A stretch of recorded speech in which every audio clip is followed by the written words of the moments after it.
hisob kitob kuni bor-ku, har bir kulgan insonni biz baxtli va u xursandchiligidan kulyapti deya olmaymiz. Quloq tozalagich. Bir qarashda ko'pchiligimiz uni shunday ataymiz.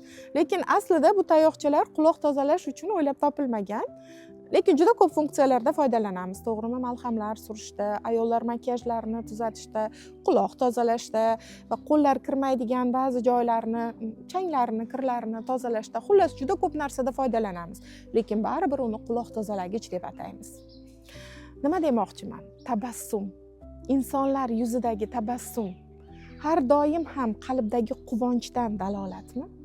Ba'zan tabassum darddan, ba'zida hasratdan, ba'zida sog'inchdan, ba'zida shunchaki katta bir dardni bekitishdan bo'lishi mumkin-ku, to'g'rimi?